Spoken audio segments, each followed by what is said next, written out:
Estamos rompiendo, no estamos rompiendo, muchachos. Y si el pueblo pide, chipápenme. Y si el pueblo pide, let go, let go. Y si el pueblo pide, no se lo va a negar.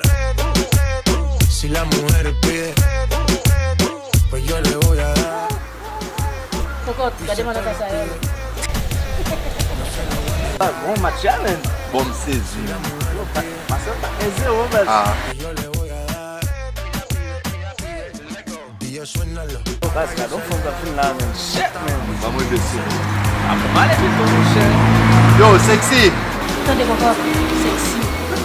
Você vai de sexy? Vamos baixo para um elefante. Sexy. Me inspiró bajo fuerte como Ron, falda con mi pantalón bailando. Moi c'est du niveau là. Pues yo le voy a dar. Ou vraiment belle sexy. Sexy, sexy, não vai ser só que for fazer melhor para só criar dança lá. Você só sexy para o mesmo, o homem sexy. Oui. L'homme du sexy ah, c'est ben du bel lui. Gardons les mains là, c'est maman ça yo.